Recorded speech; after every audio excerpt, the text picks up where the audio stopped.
Hello, and welcome to What is Innovation, the podcast that explores the reality of a word that is in danger of losing its meaning altogether. This podcast is produced by Outlast Consulting, LLC, a boutique consultancy that helps companies use innovation principles to solve their toughest business problems.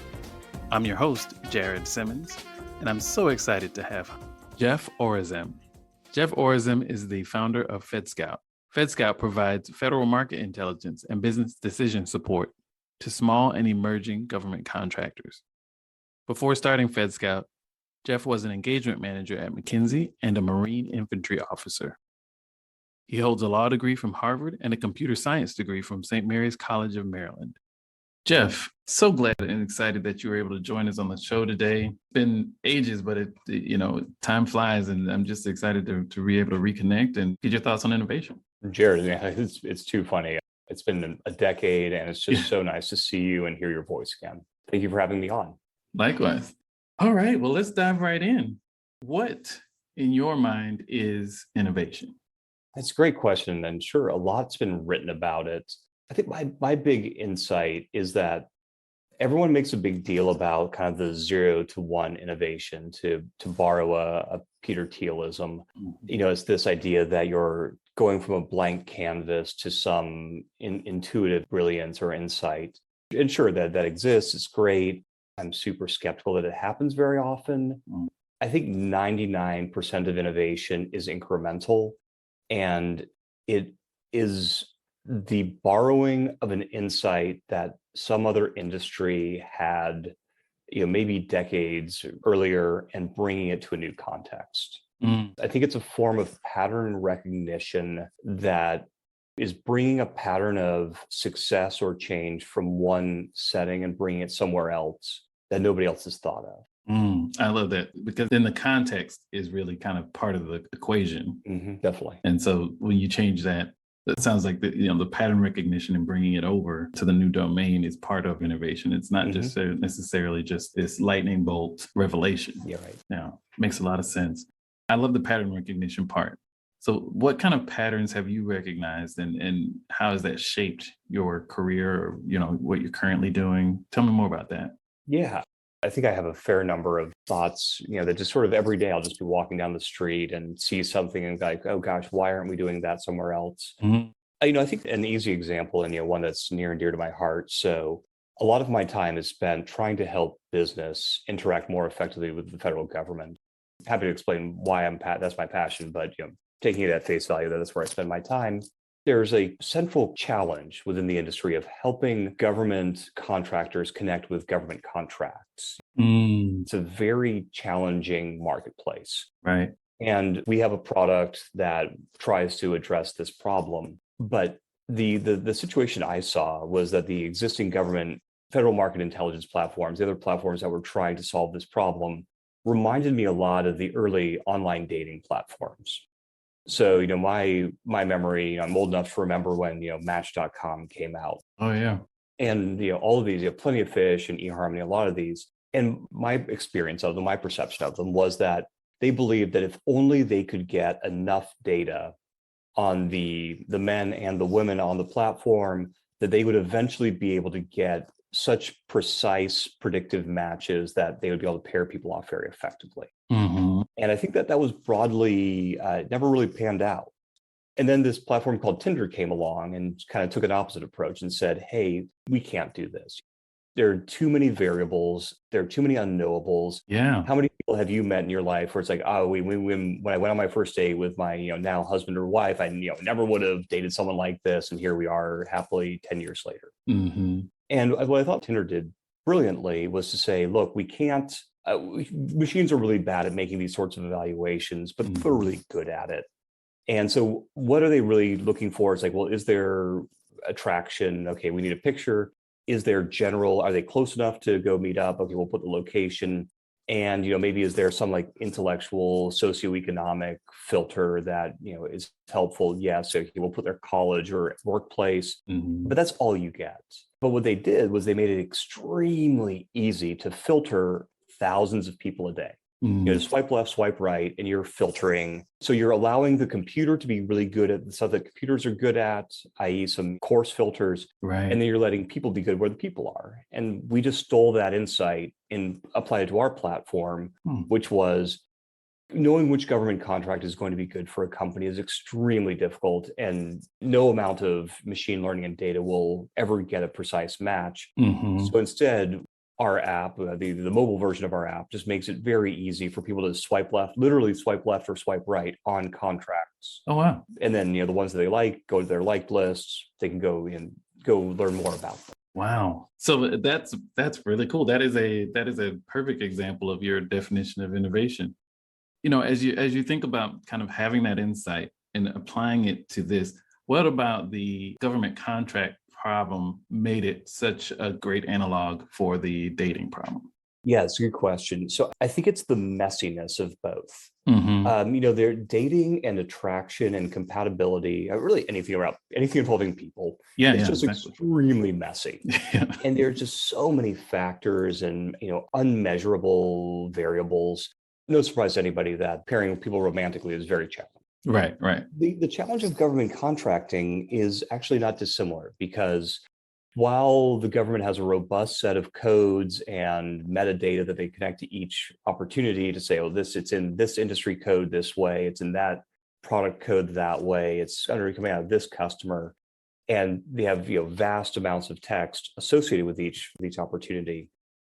The problem is that identifying, being able to say, hey, this cybersecurity government contract and this other cybersecurity government contract have the exact same coding from the same customer, but one of them has subtle differences that make it attractive for one vendor or another. It's the type of cybersecurity work. Is it cybersecurity work that is it service heavy or is it product heavy? Is it of the particular flavor of cyber that my company does? And frequently, the government likes to release almost kind of omnibus contracts. So within one government contract, there might be 10 or 12 distinct types of work embedded within it. Okay. And so if a company is looking at it, they can relatively quickly say, Section 7 of this statement of work is actually a good fit for me.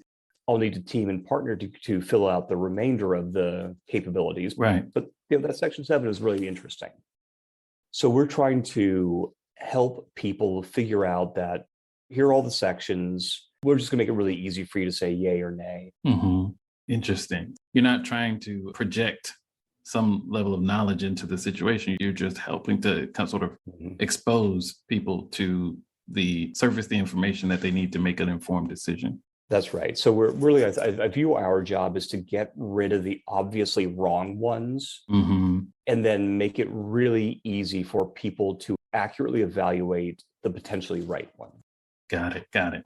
And how big of a market is government contracting? Well, it depends on how you cut that it depends on how you cut that number. The most conservative number, which is the one I like to use, is $500 billion a year. $500 billion a year. Yeah, and that's the most conservative way to measure the market. Wow. There are ways to measure the market, and a lot of people do it this way, which I don't entirely agree with. They'll get you closer to $2.3 trillion.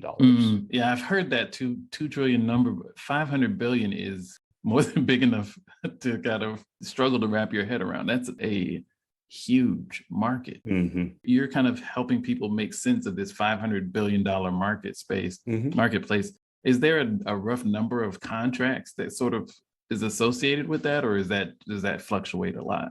Well, it fluctuates a lot day to day, but year over year, it generally kind of flows around the same place. And so the number that for your audience who are not government contractors, a good rule of thumb is on any given day, 1,000 to 2,000 contracts will come out. Wow. And that's not counting. And then there's an entire vast piece of the government contracting market that's obfuscated from that number. So there's actually, probably 5x more contracts coming out every day.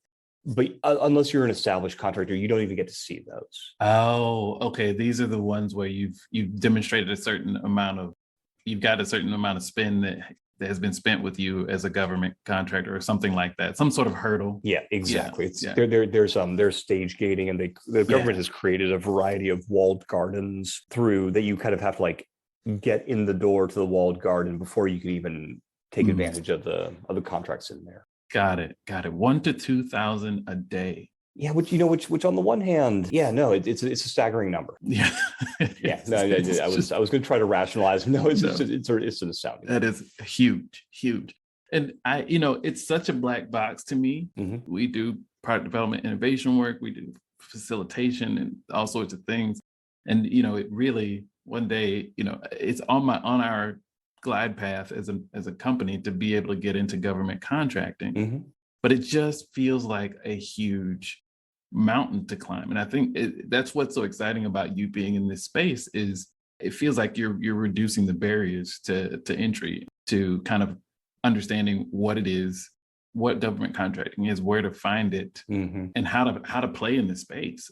Because I can personally attest to it just looks like it's more trouble than it's worth sometimes. You know what I mean? Yeah. Someone, I'm trying to remember. I want to get this quote right because it was, if I remember it correctly, it was never attribute to malice what can be explained by incompetence.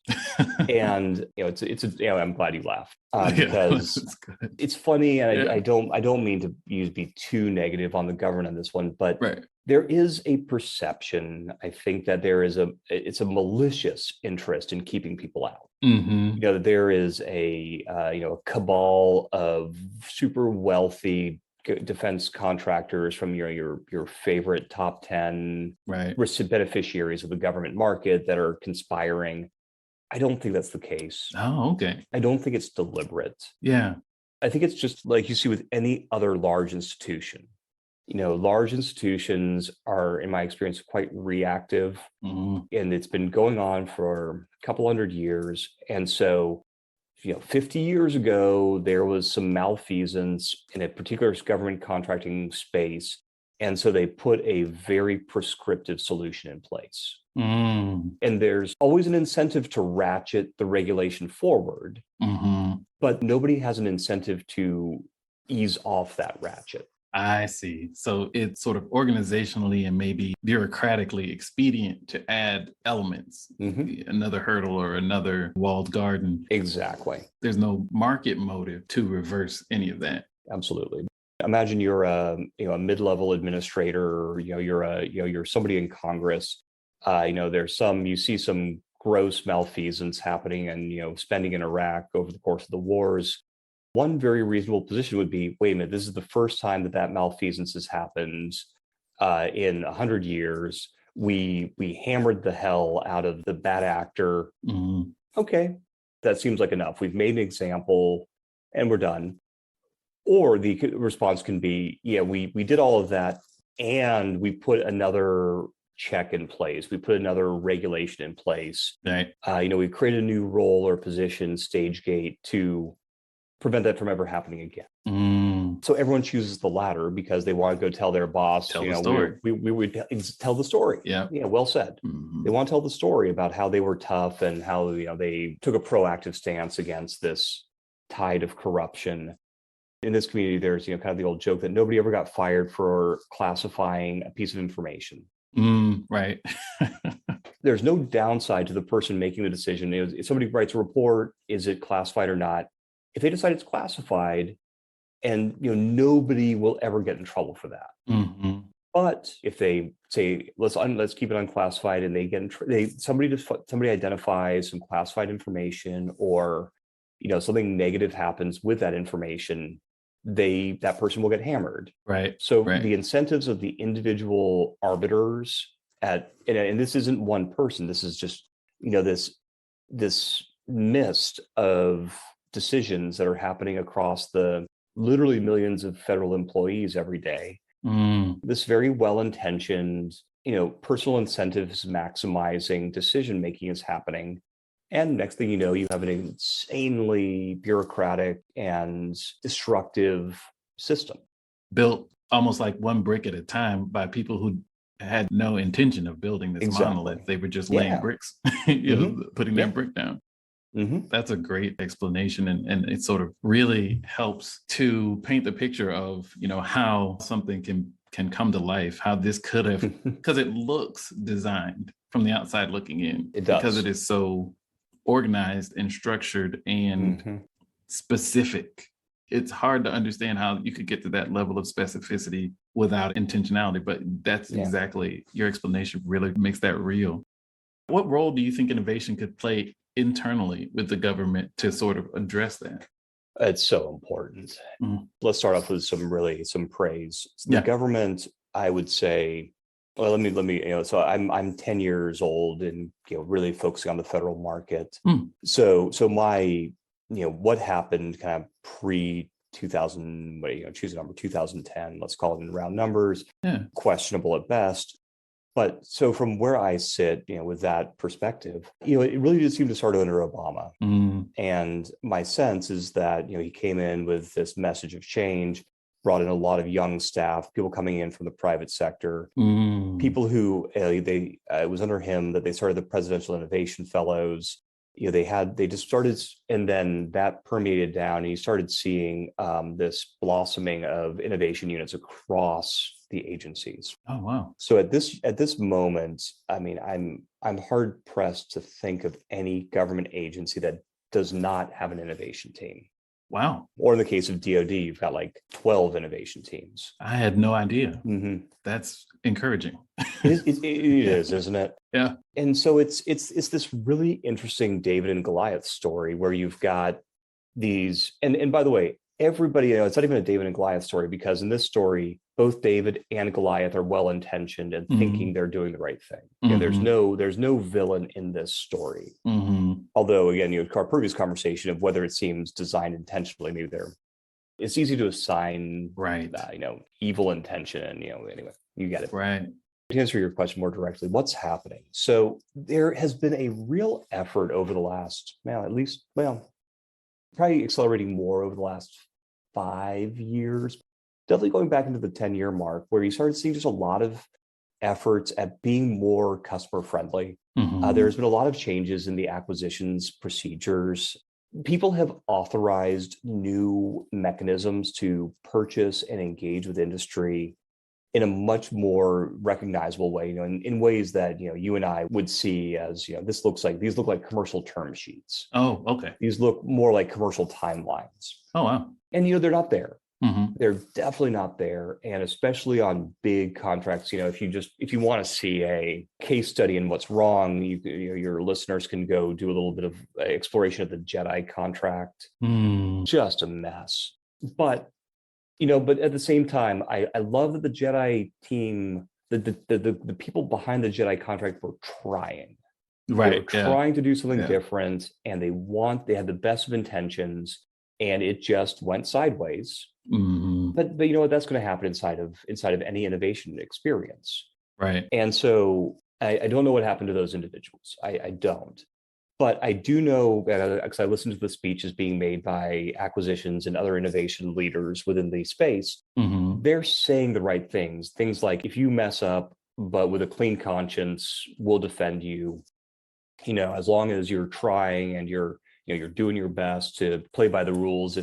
If something goes wrong, we won't throw you under the bus. So that I think is really important, because there is a strong culture of risk aversion inside of government, and I'm quick to defend that risk aversion in some ways, but in this particular case, it's gone way too far. Right. So we are seeing those sorts of innovations. We're also seeing a lot of labs blossom across.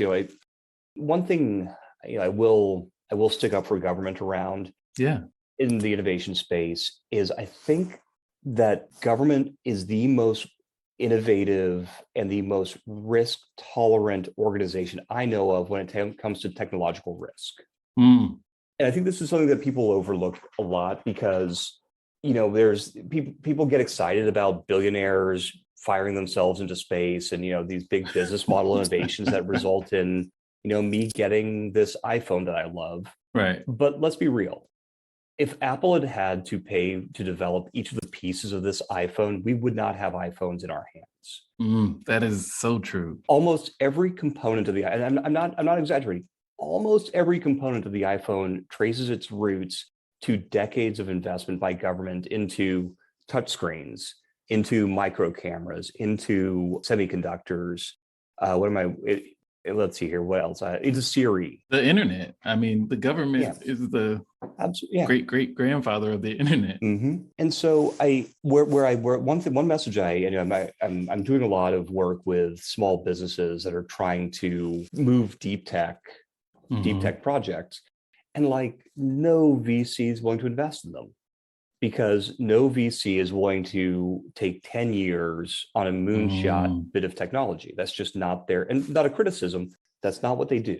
So whenever I hear people laud the merits of private sector innovation and the risk-taking, animal instincts of the free market and all the capitalist red meat that people love and that there is a kernel of truth to, right? I just want to tell them, it's like, okay, cool. What private sector company was going to build Silicon Valley? Yeah, right. Because there isn't. Right. Or, what private sector company is underwriting space?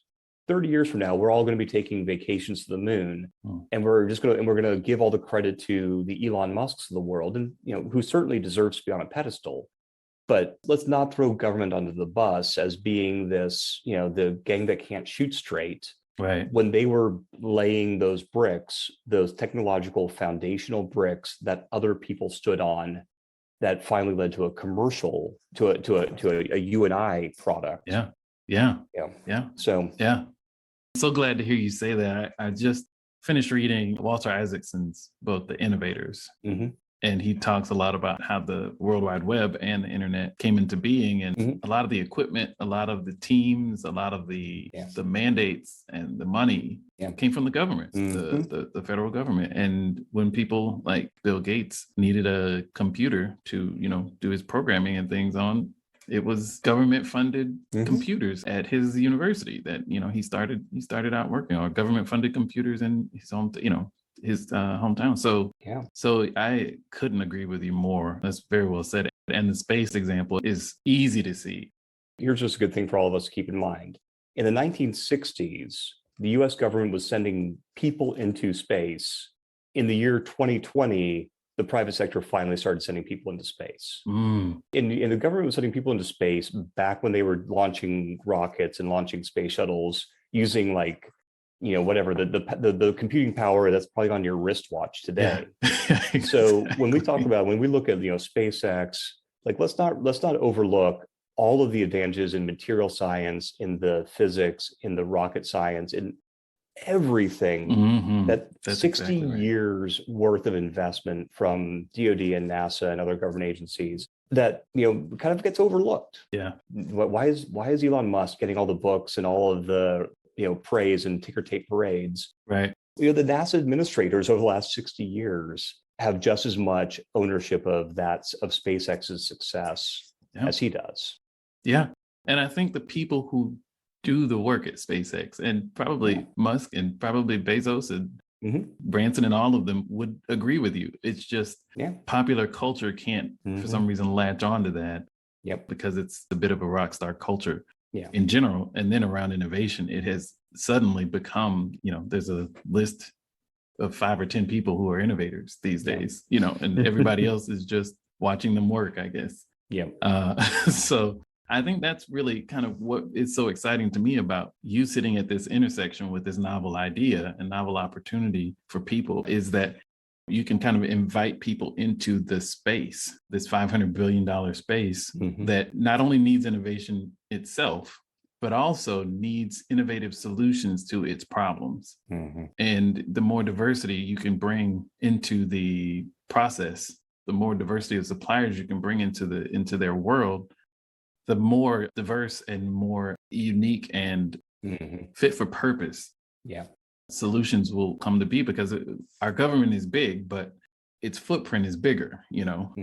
Space race is a great example, because there were a lot of people that worked for the government directly, but hundreds of thousands of people across America, built the Saturn V. So all that to say, I really think what you're doing is important for innovation as an ecosystem, because it allows other people to kind of come to the party. Absolutely agree. It's such an important role that gets overlooked. And one of the ironies to me is that government is really good at making long-term, decades long, no pun intended, moonshot investments into technology.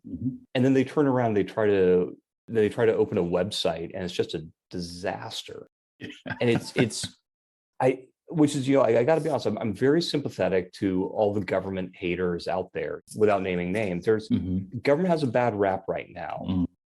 And I attribute it largely to really bad customer service. The other day, if you ask, my instinct is that the average American, their touch points with government will be their taxes once a year, and maybe they have a son or daughter in the military.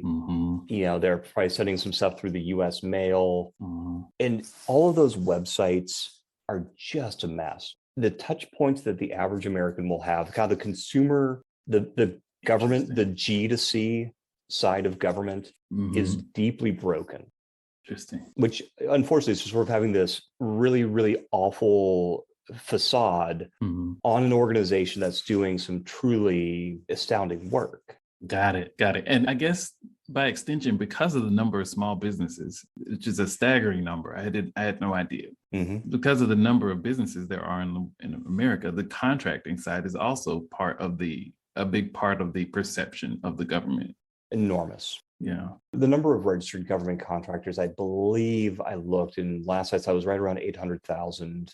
I think that number is a little skewed because people just register because it doesn't take a lot. But I think that, in a safe number is 100,000. To say, 100,000 are actively beating the pavement every day looking for contracts. And, we said $500 billion, that I did the math one day, and my memory was I landed on 2 million employees. That $500 billion reflect, again, that's the most conservative perspective. That the more generous $2.3 trillion version of that, let's say times 5.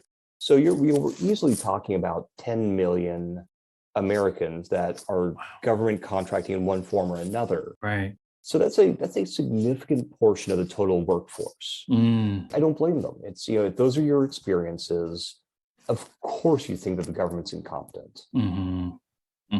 Yeah, I think that you really put your finger on it in terms of the customer service aspect of it, and just the reputation management that I think is maybe underestimated. The government is the government, and it's going to be what it is, but it doesn't have to be perceived the way it is perceived. And I think there's an element that's independent of politics in terms of government perception management. And I think that's the problem, is all of our perception of government is dominated not only by our touch points, but also there's no distance between politics and governance anymore. Absolutely. And so your perception of it is colored by the red or blue leaning or what have you that you might have, and what might be who may or may not be in charge at any given moment. But government is different from politics. Yeah.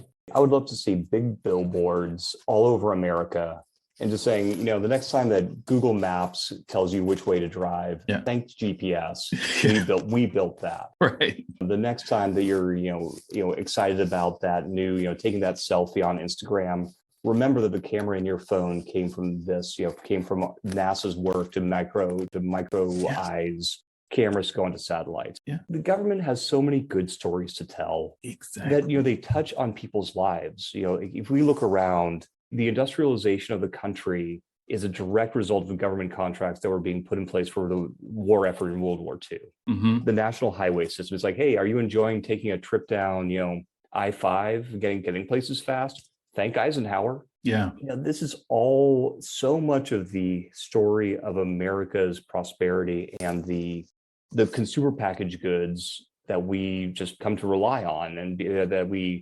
idolize, trace their roots back, and nobody tells that story. That's so true. Wow, that is a great point. I hadn't really thought about that. If you were a marketer tasked with telling the story of the government and its impact on your life, how would you tell that story? That's a great way you might go about doing that. There's a lot of, I don't want to say misplaced credit, but incomplete credit. I like that. Incomplete credit. And I think there's space in there to acknowledge that role. And the innovation aspect of changing the way you talk about something. Mhm. That's a form of innovation. Yeah, absolutely. And I think it's just something that hasn't really made it to the forefront yet, probably because it's such a cyclical environment in Washington. It's funny. Whenever I talk to my friends about this, I talk about the Disneyfication of Mm. the news. I just feel like, one of the great things about Disney movies and, for children is that there's a very clear villain who can do no right, Mhm. and there's a very clear hero that can do no wrong.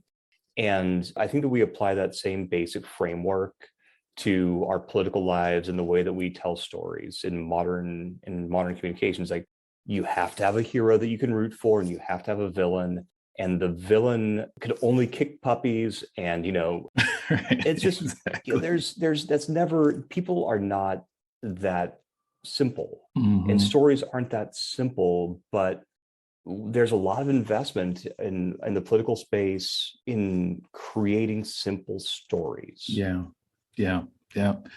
And probably the best outlet for that insight around simple stories would be telling the story of the government or telling the story of this small business that, Hmm. 70% of their business comes from government contracts. Yeah. And, they're employing these people in this community. And, Hmm. I think there's just no shortage of stories to tell. And there'll be more stories to tell thanks to you and this amazing tool you're building for people this experience to be able to leverage this app to kind of make that connection.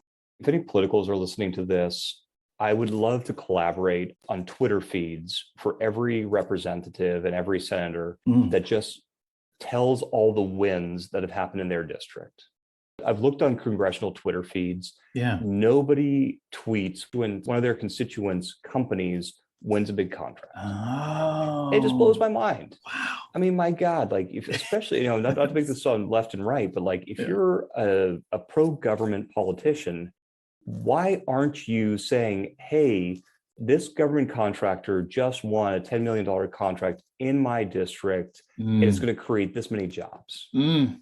Man, Why what, wouldn't you what, tell that story? why wouldn't you tell the story? That is a dinner table conversation. Yeah, yeah. And it puts a face and a name and Yes. it just Hmm. humanizes the whole thing. Humanizes. Well said. Oh my goodness. It would never have occurred to me, but you're exactly right. I hope someone takes you up on that offer. I will provide the data. Yeah. I really understand government data at this point. Yeah, I bet. Anybody out there wants to tweet about when a company wins in their home district, I will provide the data free of charge. Like that. I just want this to happen. Yeah, yeah. That's an amazing offer because it will immediately differentiate whomever it is Yeah. from everybody else because it's just not happening. We need more of it. Hmm. So I really appreciate you making the time. Oh, my pleasure. And the conversation has really just sort of sparked a lot of additional thoughts in my head.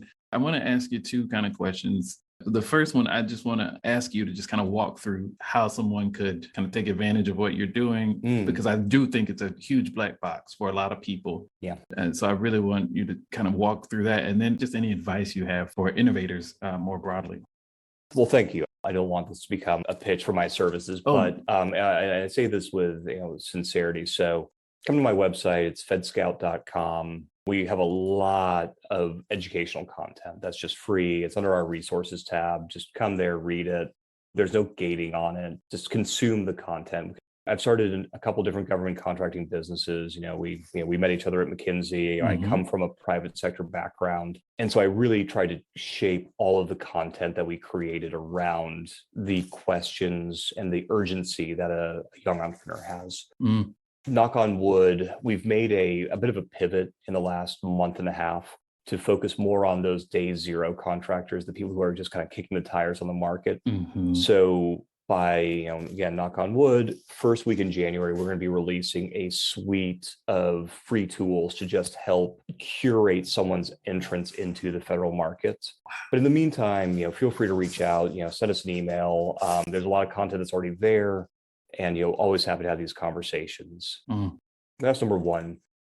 Number two, to answer your second question, which was, what is the advice on the roadmap to go into the federal market? Yeah. We're going to be putting out tools that answer these questions in tactical, that will give tactical per person based on what kind of company you want to start type answers. Yeah. But in the meantime, The best advice I have is to treat the federal government like any other customer. At the end of the day, a sale to a customer happens when somebody has a need, they have money to pay you, and you have a solution. Mm-hmm. And for some reason, people seem to lose track of that. I partially blame the breadth of the government's purchasing. Like, there aren't many organizations on Earth that get to buy heroin and fighter jets, and the federal government's one of them. So, when somebody's buying literally everything, Right. it can be very tempting to say, it's like, oh, I could do that.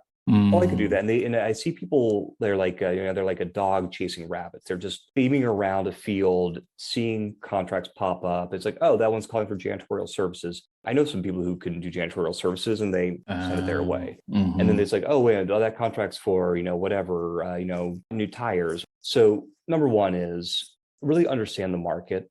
And number two, so figure out what it is that you want to do, and understand that trifecta, that what is it that you can provide, what is it the government's asking for, and who's got money to pay for it, which is it's kind of business 101, but again, people seem to forget that. And then the second thing that I think that people should do is understand why the government should choose you. As we said, there are literally hundreds of thousands of companies out there, and people come to me all the time. It's like, oh, I'm a service-disabled veteran, or I'm a woman, I'm a minority member. I'm going to, they should just give me contracts because of these set-aside programs that benefit these groups. It's just not the case. I mean, I hate to say it, but there are a lot of all of the above. Yeah. There are thousands and thousands of women-owned small businesses, minority-owned small businesses, service-disabled veteran-owned small businesses. So don't rely on that.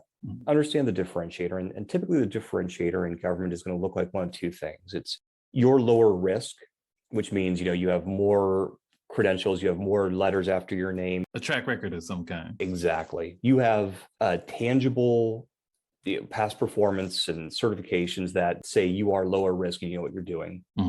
Or you're more innovative. It means you have a different perspective on the needs and the solutions in the space.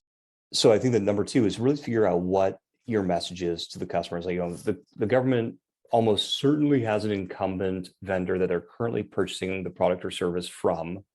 So why should they choose you? Right. And get really crisp on that.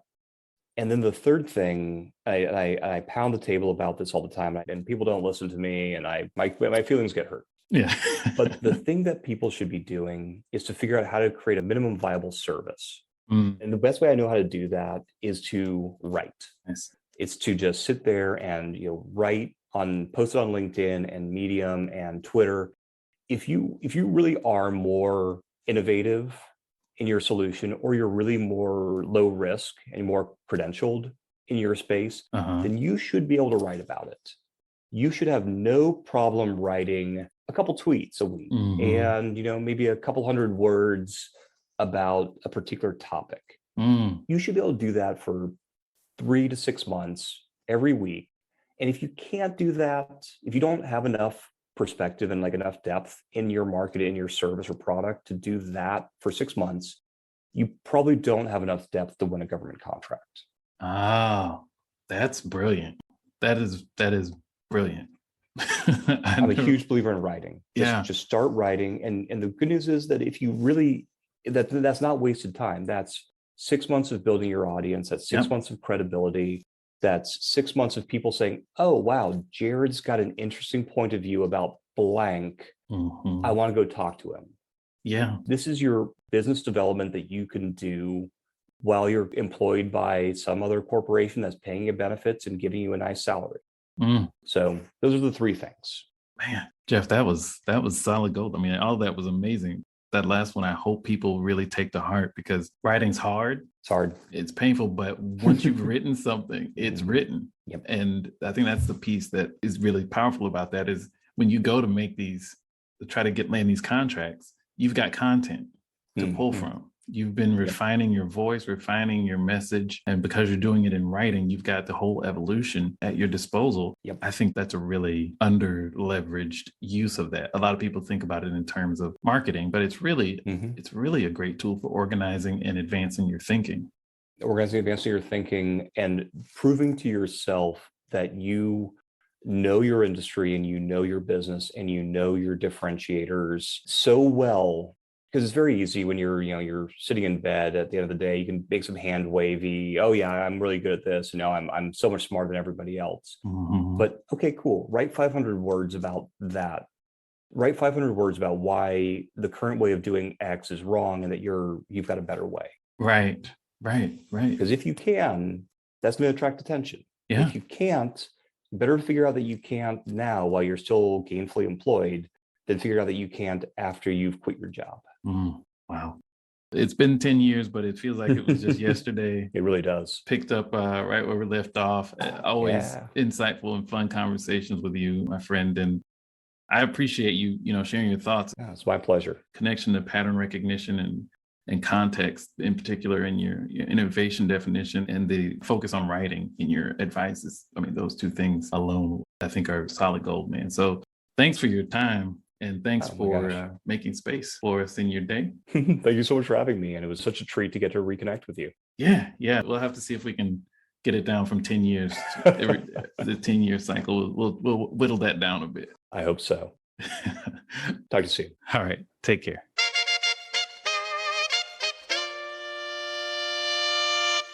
We'd love to hear your thoughts about this week's show. You can drop us a line on Twitter at Outlast LLC. OUTLAST LLC, or follow us on LinkedIn where we're Outlast Consulting. Until next time, keep innovating, whatever that means.